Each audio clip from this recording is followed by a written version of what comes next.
Morning students, आज हम लोगों को क्लास 9 का भौतिक विज्ञान पढ़ना है। भौतिक विज्ञान, क्योंकि विज्ञान में 3 भाग होते हैं, जीव विज्ञान, रसायन विज्ञान और भौतिक विज्ञान। हम लोगों ने पहले रसायन विज्ञान पहला लेसन पढ़ा था, उसके बाद जीव विज्ञान 5वां लेसन पढ़ा था, और आज हम पढ़ेंगे भौतिक विज्ञान, ठीक है, जो जिसका नाम है गति। जिसका नाम क्या है? गति, ठीक है। और ये जो है आपको लेसन नंबर 8 में, अध्याय 8 गति, ठीक है। आज हम लोग को ये पढ़ना है, क्योंकि हमें तीनों पार्ट का एक एक भाग, एक एक लेसन कंप्लीट करना था, ठीक है। तो हम लोगों ने रसायन विज्ञान का भी एक चैप्टर पढ़ लिया है, जीव विज्ञान का भी एक चैप्टर पढ़ लिया है, तो बच गया भौतिक विज्ञान, तो इसका भी हमें एक चैप्टर पढ़ना है, ठीक है। इस तरह से हमारा सिलेबस कंप्लीट होगा। तो हम लोग देख रहे हैं आज का जो चैप्टर है वो है गति। तो गति के बारे में पढ़ना है, ठीक है। गति क्या होता है इसके विषय में जानना है, ठीक है।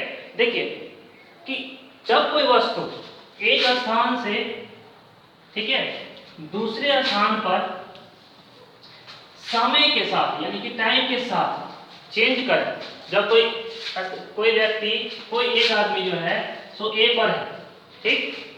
अब ये क्या है कि अपना जगह बदलता है, ए से बी पर चला जाएगा। अगर ए से बी पर अगर ये चला जाता है, ठीक है, इसे हम कहते हैं क्या, देखिए इसने टाइम के साथ अपने जगह को बदला है, अर्थात इस वस्तु में गति है, इस आदमी में क्या है तो गति है। समझ में आया? समझ में आया? कोई दिक्कत तो नहीं होगा। अगर कोई वस्तु जो है तो इस तरह से, जो अगर मान लो हम उससे कहते हैं कि तुम ए पर हो और तुम्हें आना है बी पर, ठीक है, लेकिन ये क्या है कि ए के पर खड़ा तो है लेकिन बी पर नहीं आ पाता, ठीक है, बी पर नहीं आ पाता। तो इसका मतलब ये वस्तु किस में है तो ये है विराम में। समझ में आया? कि अगर कोई वस्तु समय, देखो टाइम इसमें भी लगेगा और टाइम इसमें भी लगेगा, पहले स्थिति में भी टाइम लगेगा, दूसरी स्थिति में भी टाइम लगेगा, लेकिन जो अगर कोई व्यक्ति, अगर कोई आदमी, अगर कोई जीव या कोई भी सामान समय के साथ अपने स्थान को बदल ले तो कहते हैं उस वस्तु में गति है, ठीक। दूसरी स्थिति पैदा होती है कि जब कोई वस्तु समय के साथ अपने स्थान को नहीं बदले, ए पर है तो ए पर ही खड़ा रहेगा, तो हम कहते हैं क्या कि उसमें कोई परिवर्तन नहीं हुआ, समय के साथ उसमें कोई परिवर्तन नहीं हुआ है, ठीक है, तो वो है विराम में। चलिए हम दोनों का एक एक उदाहरण बता देते हैं कि अगर बताइए कि यहाँ पर कोई आदमी है या कोई बालक है या कोई लड़का है, ठीक है। अब बालक है, इसको प्लेग्राउंड में, फील्ड में छोड़ देंगे तो ये क्या है, एक जगह बैठा तो नहीं रहेगा, है कि नहीं। तो वो क्या करेगा, अगर मान लो उसको फुटबॉल दे दिया जाए उस बालक को, ठीक है, तो उसको लेकर के वो बैठा नहीं रहेगा, बल्कि वो क्या है कि उसको बार बार पैर मारता रहेगा, बार बार जो है सो उससे खेलता रहेगा, बार बार जो है उस गेंद को इधर से उधर फेंकता रहेगा, है कि नहीं। तो कहते हैं क्या कि इस बालक में गति है। वहीं पर एक इस पॉइंट पर अगर कोई बड़ा सा पत्थर रख दे, बड़ा या छोटा, ठीक है, पत्थर रख दे कहीं पर भी, तो अगर 1 घंटे के बाद आकर के देखे, आधा घंटा के बाद आकर के देखे या 5 मिनट के बाद आकर के देखे, तो वो पत्थर जो जिस स्थान पर रखे थे वो उसी स्थान पर रहेगा, ठीक है। तो क्या हुआ, समय लग गया, 5 मिनट का समय दिए थे, 5 मिनट का समय लग गया, 5 मिनट बाद अगर आकर देखते हैं तो 5 मिनट टाइम तो लग गया, लेकिन उसमें कोई चेंज नहीं हुआ, कोई समय के साथ कुछ परिवर्तन नहीं हुआ, ना ही वो एक जगह से दूसरे जगह गया। इसका मतलब ये हुआ कि इस पत्थर में क्या है कि स्थिति परिवर्तन करने की क्षमता नहीं है, ये अपने जगह को बदल नहीं पाता है, तो ये पत्थर जो है विराम में कहलाता है। ये पत्थर जो किसमें है, विराम में। कोई बालक गेंद रखा हुआ, अगर उसे जमीन पर रख के छोड़ दे, ठीक है, तो गेंद को जब तक वो मारेगा नहीं तब तक वो जगह बदलेगा नहीं, ठीक। गेंद को जब तक उठाकर फेंकेगा नहीं तब तक वो गेंद एक जगह से दूसरी जगह जाएगा नहीं, तो गेंद भी विराम में होता है, ठीक है। लेकिन वो बालक जब उसे फेंकता है, जब उसे लात मारता है, ठीक है, तो उस गेंद में गति आ जाती है, वो जगह बदल देता है, ठीक। तो हम कहते हैं क्या, जो कि बालक ने क्या किया है, बालक में क्या है तो गति है, और बालक की वजह से उस गेंद में भी गति आ गया है, जिसने समय के साथ एक स्थान से दूसरे स्थान पर चला गया, ठीक। समझ में आया? उदाहरण देंगे तो कई सारे उदाहरण हो जाएंगे, ठीक है। गति के भी और विराम के भी। विराम के बहुत ही साधारण सा है, बहुत ज्यादा जो है आप इसका उदाहरण ले सकते हैं, जैसे घर, दीवार, ठीक है, पेड़। समझ में आ रहा है? तो ये जो है सो या नहीं तो कोई टेबल, ये सब जो है विराम की स्थिति में रहने वाले वस्तुएं हैं, ठीक है, जो समय के साथ परिवर्तन नहीं करते हैं। चलिए आते हैं कि हम इसमें देख रहे थे कि जो समय के साथ बदलते हैं वो क्या है, उस कहते हैं कि उसमें गति है। अब एक चीज देखिएगा कि जब बालक जो है खेलेगा तो कभी वो इधर भागेगा, कभी इधर भागेगा, कभी इधर भागेगा, कभी सीधा चलेगा, ठीक, ये बालक की गति हो गई। वहीं पर जो है सो अगर हम देखते हैं कहीं झूला झूलने जाए तो झूला जो है जो कुछ इस तरह से भी घूमते रहता है झूला, कुछ झूला जो है सो इस तरह से भी घूमते रहता है कि नहीं, कुछ जो उसका जो है ये तो हो गई झूले की बात। अगर हम घड़ी में देखें तो घड़ी में एक पेंडुलम होता है इस तरह से, अब वो बार बार जो है कभी यहाँ तो कभी यहाँ, ठीक है, कभी यहाँ तो कभी यहाँ, इस तरह से गति करते रहता है। घड़ी की सुई को देखें तो घड़ी में जो है एक, दो और तीन सुइयां होती है, ठीक है, लेकिन दो सुई मोटी होती है और एक सुई क्या है, पतली होती है, जिसे हम सेकंड सुई कहते हैं। और ये सारी सुइयां जो है सो समय के साथ अपने जगह को बदलते रहता है, ठीक। तो देख रहे हैं टेबल अपने समय के साथ कोई जगह नहीं बदलता है, लेकिन सुई समय के साथ जगह को बदल रहा है। इसका मतलब घड़ी में क्या है, गति है, टेबल में गति नहीं, झूला में गति है, पेड़ में गति नहीं है कि नहीं, पेंडुलम में गति है लेकिन दीवार में गति नहीं है। गति समझ में आ रहा है? एक और चीज देखते हैं कि अगर कोई जो है निशानेबाजी करता है, सचेत जो है, मान लीजिए कोई जो है मान लेते हैं कि किसी के पास बंदूक है, ठीक, अगर वो गोली चलाता है तो गोली जो है जो टेढ़ा मेढ़ा नहीं जाएगा, वो एकदम सीधा निकलता है। तो गोली की जो गति है, बंदूक से निकले हुए गोली का भी गति है, वो देख रहे हैं उसको सीधा जाते हुए, झूले में देखते हैं गोल गोल या आगे पीछे जाते हुए, ठीक है। इसमें सुई की भी गति देख रहे हैं, गोल गोल अपने चारों ओर जो है वृत्तीय पथ पर जो है गति कर रहा है। तो गति जो है सो हमें यहाँ पर कई रूपों में दिखाई देता है, इसे हम गति का प्रकार कहते हैं, ठीक है। तो प्रत्येक प्रकार की जानकारी हम एक एक करके लेंगे, ठीक है। रैखिक गति, अब कहते हैं क्या जो कि रैखिक गति क्या होता है। मान लीजिए यहाँ पर कोई आदमी ए है और उसने बंदूक रखा हुआ है अपने पास में, ठीक है, और उसका जो है निशाना जो है या उसका लक्ष्य जो है पॉइंट बी है, ठीक। तो उस क्या करेगा, वो गोली चलाएगा। जब वो गोली चलाएगा, ठीक है, तो उसका गोली जो है सो सीधा इस निशाने बी पर आकर के लगेगा, ठीक है। उसका निशाना क्या होगा, डायरेक्ट बी होगा। तो वो सीधा जो है एक सीधी लाइन में आता है, समय के साथ जब सीधी ए पॉइंट से बी पॉइंट पर एक सीधी रेखा में आती है, एक सीधी लाइन में आती है, ठीक है। बहुत ही कम से कम ए और बी के बीच की कम से कम दूरी को जो है वो तय कर पाती है। इस प्रकार हम कहते हैं क्या कि गोली की गति यानी कि बंदूक से निकली हुई गोली की गति रैखिक गति है। समझ में आया? वहीं आप एक और चीज देखिएगा कि अगर आपके पास टॉर्च होगा, ठीक है, अगर आपके पास टॉर्च होगा तो इसमें बल्ब का जो रोशनी निकलेगा, ठीक है, तो वो जो है हमेशा सीधी रेखा में चलती है, जहां पर भी पड़ेगा तो वो सरफेस पर जो है सीधा पड़ेगा। तो इस ये रोशनी भी, टॉर्च का रोशनी, टॉर्च का किरण भी रैखिक गति में चलती है, सीधी रेखा में चलती है, अर्थात इसके रोशनी की गति, प्रकाश की गति भी रैखिक गति कहलाती है, ठीक है। इतना में तो कोई दिक्कत नहीं होना चाहिए। चलिए आगे हम देखते हैं वृत्तीय गति। दूसरा जो है तो वृत्तीय गति। वृत्तीय गति क्या होता है, देखिए अगर कोई, अभी कुछ देर पहले आप लोगों को हम झूले की जानकारी दिए थे, ठीक, कि कोई आदमी है वो एक पॉइंट पर जाकर के बैठ जाता है, ठीक, एक पॉइंट पर जाकर के बैठ जाता है, और जब ये झूला चलना शुरू होता है तो यहाँ एक पॉइंट से चलना शुरू हुआ, घूमते घूमते घूमते घूमते उसका एक राउंड कंप्लीट होता है, जब वो ए पर आकर के दोबारा मिलता है, ठीक, दोबारा ए पर आकर के मिला तो उसका एक राउंड कंप्लीट होता है।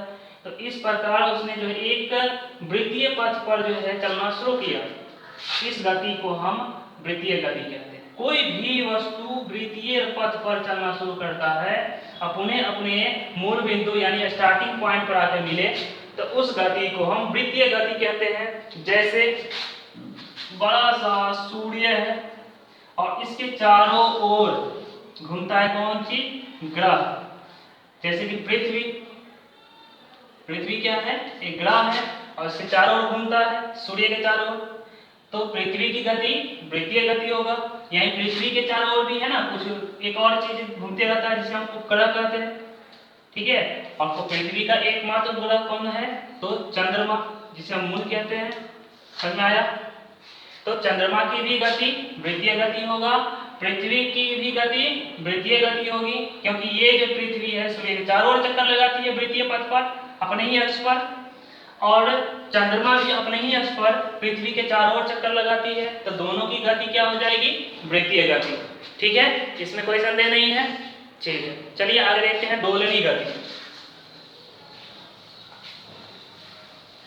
तो दोलनी गति जो कि गति का तीसरा प्रकार है।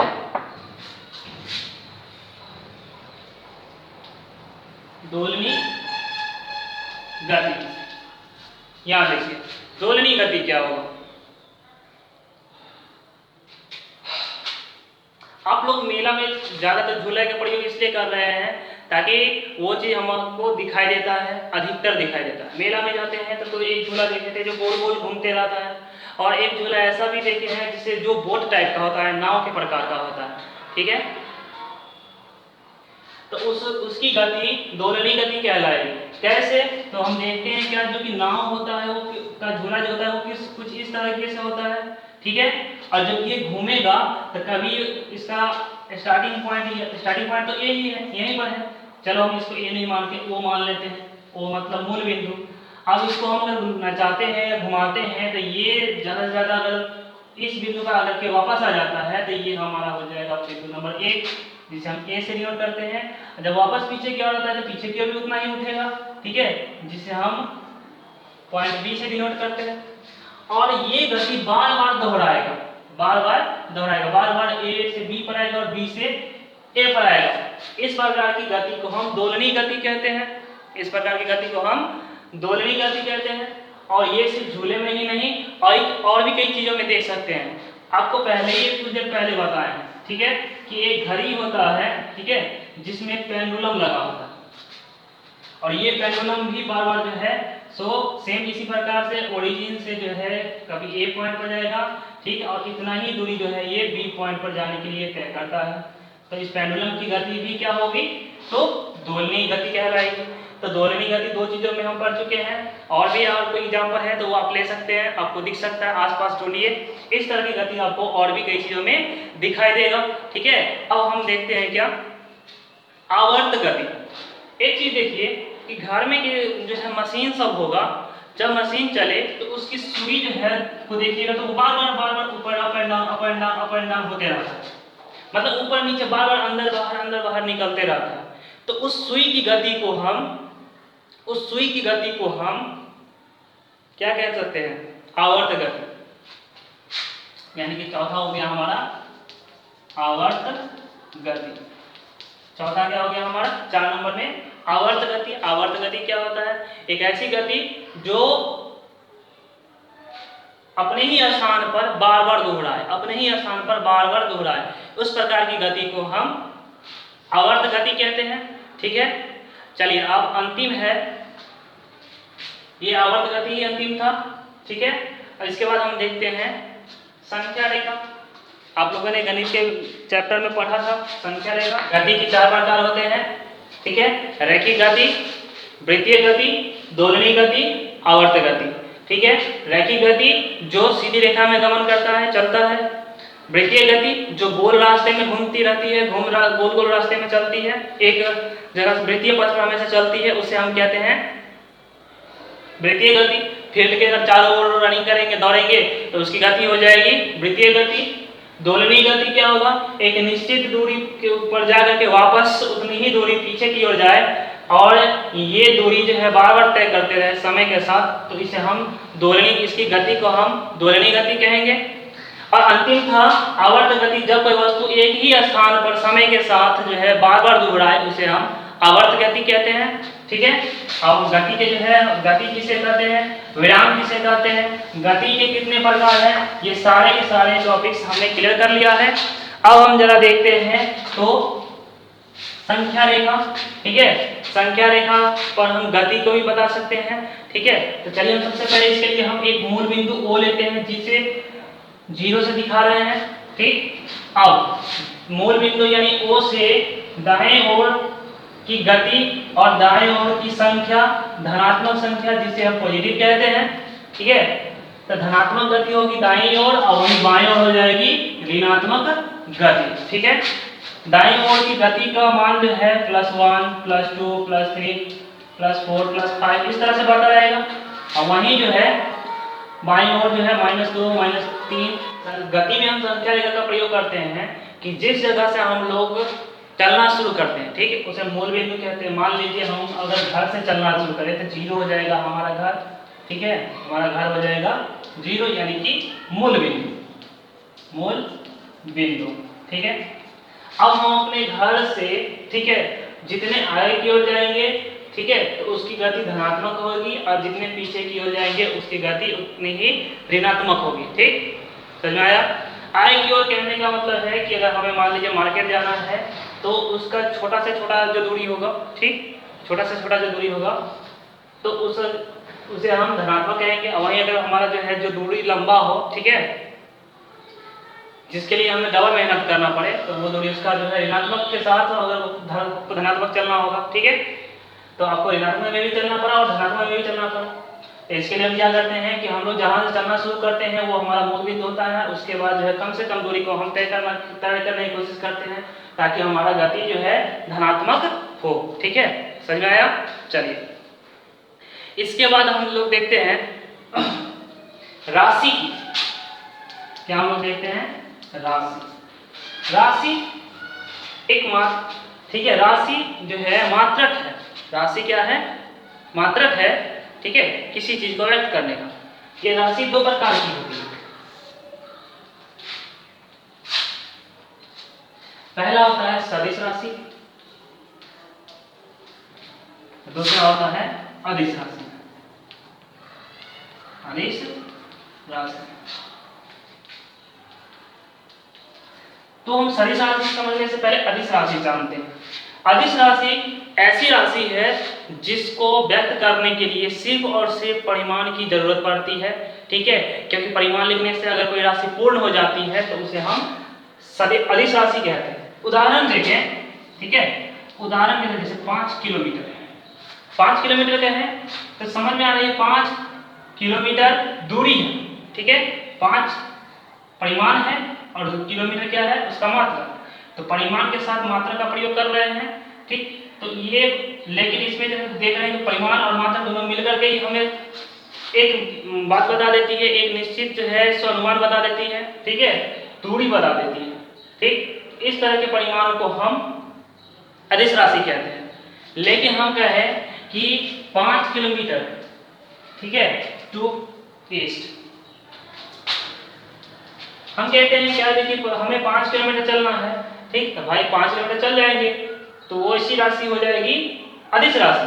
लेकिन ये कहें कि हम लोगों को 5 किलोमीटर पूर्व से 5 किलोमीटर चलना है, पूर्व एक दिशा है तो पूर्व से 5 किलोमीटर चलना है तो हमें पूर्व से 5 किलोमीटर, पूर्व एक दिशा है यानी कि परिमाण के साथ साथ जिसमें दिशा हो तो वैसी राशि हो जाएगी सदिश राशि। और इसे व्यक्त करने के लिए हम लोग तीर का प्रयोग करते हैं, यानी कि 5 किलोमीटर के ऊपर में एरो लगा देंगे तो ये हो गया हमारा सदिश राशि। और वहीं पर 5 किलोमीटर के ऊपर में तीर नहीं है तो ये हो गया हमारा अदिश राशि। राशि को व्यक्त करने के लिए हम तीर का प्रयोग करते हैं जिससे पता चलता है सदिश और अदिश का। तीर है तो सदिश, नहीं है अदिश, ठीक। उसी प्रकार हम कह देंगे कि 60 या नहीं तो 50 सेकेंड, ठीक। तो 50 सेकेंड मतलब 50 सेकेंड, किसी काम को करने में मान लो 50 सेकेंड लगता है, ठीक है, तो हम उसे कहते हैं ये क्या है, एक अदिश राशि है। समझ में आया। तो हम देख रहे हैं यहाँ पर दूरी यानी किलोमीटर लिखी है, दूरी है, समय है ना, दूरी, समय, उसका काम, घनत्व, तो ये सब जो है अदिश राशि है, ठीक है। और वहीं पर जो है सो बल त्वरण, ठीक है, वेग, ये सब जो है सदिश राशि। अदिश और सदिश समझ में आ गया होगा, चलिए आगे हम देखते हैं कि चाल। चाल क्या होता है? एक छोटे समय अंतराल, छोटा सा समय यानी कि सेकंड में, एक छोटे समय में, ठीक है, कम से कम दूरी और उसमें लगा हुआ कम से कम समय को हम चाल के अनुपात को हम चाल कहते हैं। मान लीजिए हमें जो है किसी जगह जाना है, उसमें कम से कम 10 सेकंड लगता है, ठीक, और उस जगह जाने के लिए हमें 10 मीटर चलना पड़ेगा, 10 मीटर, ठीक, चलना पड़ेगा, इसमें लगता है हमें 10 सेकंड, ठीक है। तो कह रहा है कि कम से कम दूरी और कम से कम उसमें लगा हुआ समय के अनुपात को हम चाल कहते हैं। 10 से 10 कट जाएगा एक बार में, तो इसका चाल हो जाएगा 1 मीटर प्रति सेकंड, ठीक है। समझ में आया? चाल का मात्रक क्या होता है? चाल का मात्रक भी पता चल गया, मीटर प्रति सेकंड होता है। मीटर प्रति सेकंड जो है सबसे छोटा मात्रक है, ठीक है, सबसे छोटा मात्रक है किसका? चाल का।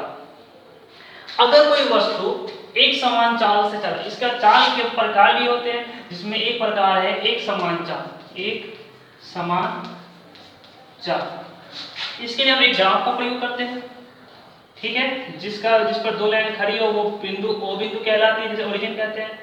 मान लेते हैं कि इस पर दूरी दिया हुआ है और इस पर समय दिया हुआ है, ठीक है, समय यहाँ भी ले सकते हैं, ये यहाँ भी ले सकते हैं, ठीक, और समय यहाँ पर 1 second, 2 second, 3 second, 4 second, 5 second, और इसमें दूरी दिया हुआ है कि 5 मीटर, 10 मीटर, 15 मीटर, 20 मीटर।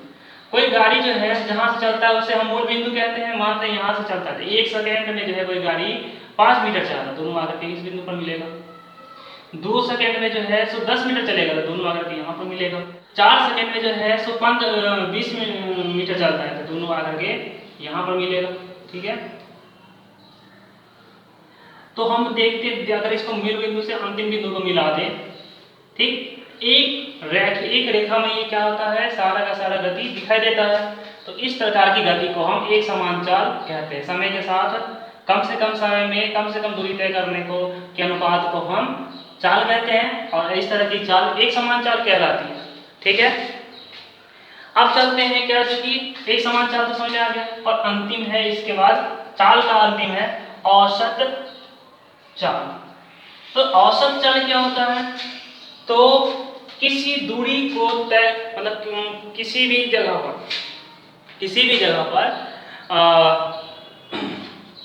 किसी भी वस्तु द्वारा तय करने में, ठीक है, तय किया गया कुल दूरी, किसी वस्तु द्वारा तय किया गया कुल दूरी और उसमें लगा हुआ कुल समय के अनुपात को औसत चाल कहते हैं, ठीक है। कुल दूरी और उसमें लगा हुआ कुल समय के अनुपात को हम औसत चाल कहते हैं। तो औसत चाल आपको समझ में आ गया होगा, चाल समझ में आ गया होगा, एक समान चाल समझ में आ गया होगा, ठीक है। और चाल का मात्रक आपको बता चुके हैं, मीटर प्रति सेकंड होता है।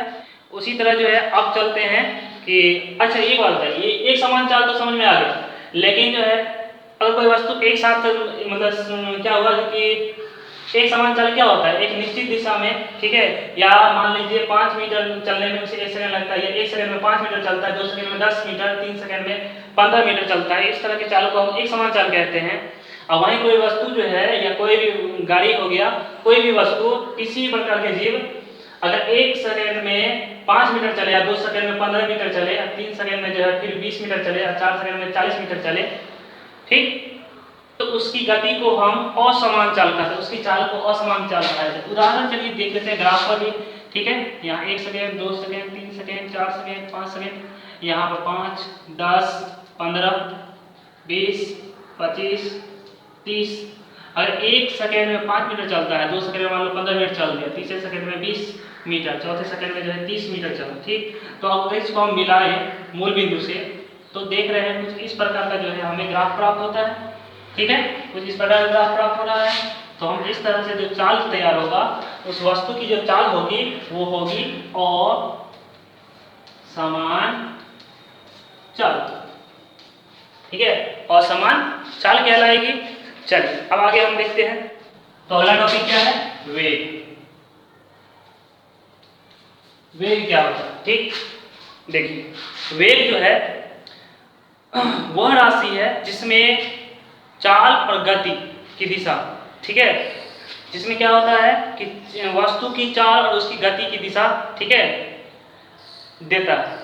इसका मतलब वेग वो राशि है जो क्या देता है, वस्तु की चाल और वस्तु की गति, ठीक है, वस्तु की चाल और वस्तु की गति देता है, उसे हम क्या कहेंगे, वस्तु का वेग कहते हैं। ठीक, आपको याद होगा कि चाल जो है, चाल एक अदिश राशि है, ठीक है, जिसमें दिशा की जरूरत नहीं पड़ती थी, ठीक, लेकिन वेग में जो है चाल के साथ साथ दिशा की भी जरूरत पड़ती है। इसका मतलब चाल क्या हो गया, एक सदिश राशि हो गया, सॉरी वेग क्या हो गया, एक सदिश राशि हो गया। तो हम इस प्रकार कह सकते हैं कि चाल क्या है, चाल जो है अदिश राशि है, ठीक, कौन सी राशि है, अदिश राशि है, और वहीं पर वेग कौन सी राशि है, तो वेग सदिश राशि है, ठीक है।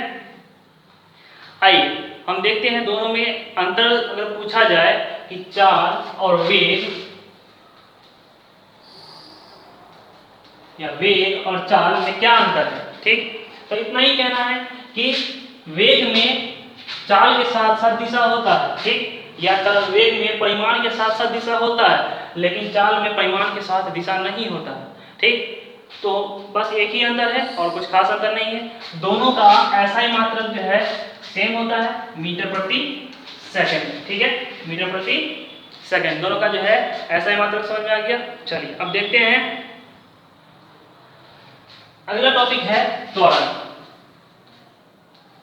त्वरण क्या होता है, ठीक, अगला टॉपिक है हमारा त्वरण।